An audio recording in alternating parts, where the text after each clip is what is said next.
What's up everybody, welcome back to another video, and as you can tell from the title of this video, this is my unboxing of the OnePlus 7 Pro. I've been waiting almost 2 weeks for this to arrive. I encountered some shipping issues, but it's finally here. So guys, let's dive in.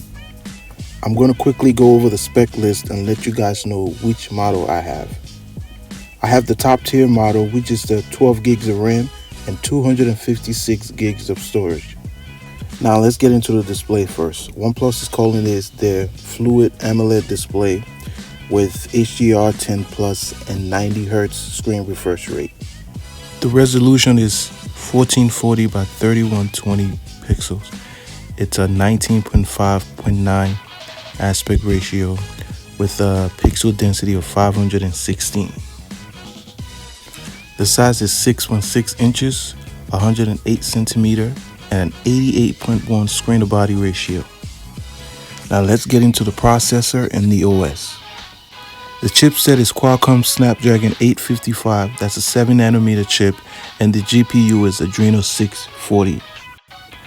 As for the memory, this is the 256 gigs model and 12 gigs of RAM. As I said from the beginning, there is no expandable storage.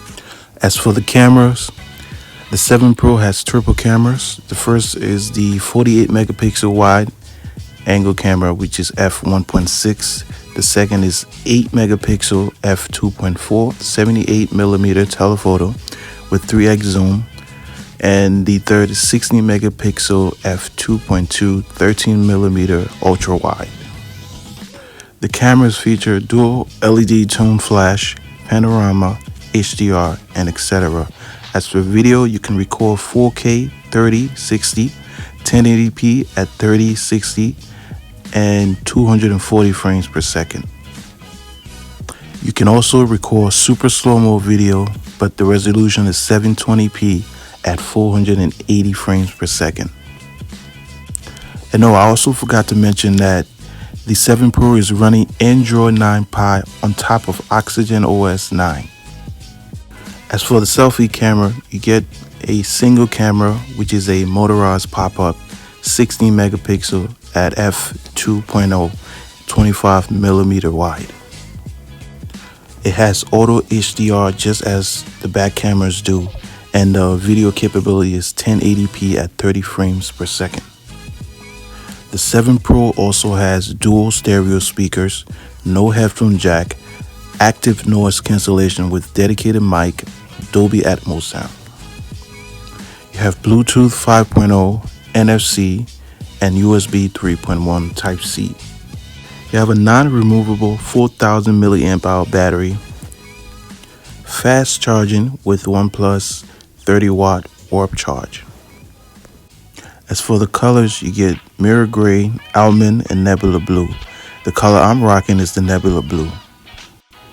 As for pricing, the 7 Pro starts at $699, and the model I have is the 12 gigs of RAM, 256 gigs of storage, which is $750 plus tax. This is the international model. I bought this directly from OnePlus because I didn't want to have to deal with T-Mobile because they're slow on updates. And right now, you can actually opt into the Android 10 beta if you have the international model of the OnePlus 7 Pro. So one of the main reasons why I bought this directly from OnePlus is you get fast updates and you get to opt in to the beta program. Another feature of the OnePlus 7 Pro is the under display fingerprint.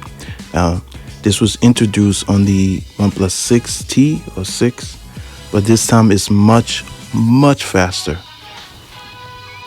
You also have face unlock, and I think this is the fastest face unlock on any phone. Even with that motorized pop-up camera, it's lightning fast. Like you can't, most of the time I don't even see it.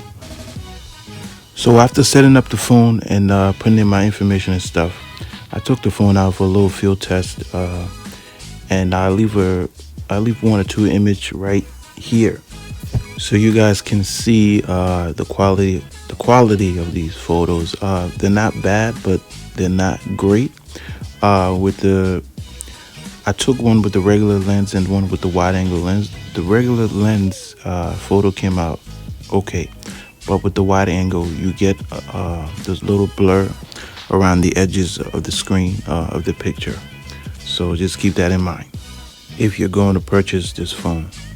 But other than that, so far I'm impressed with this phone. The color science with the picture, the processing is a little off. I'm sure OnePlus is gonna fix that down the road with updates and stuff. But this 90 hertz display, it's not really a wow factor for me. I don't know why, but I don't notice that much of a speed difference with the 60 hertz with the S10 and my LG and the other phones. But you know, I'm impressed nonetheless. But it's good enough for OnePlus. But you know, here it is side by side with the Pixel 3 and the G8. As you can see, is a tall phone, really tall compared to the others. But you know, it's okay. I don't know why people complain about the size and the weight of the phone. It's a little hefty and it's a little taller than what we're used to, but nonetheless it's good. Anyway guys, if you enjoyed this video, please don't forget to leave a like, comment, and subscribe, and I'll catch you in the next one. Peace.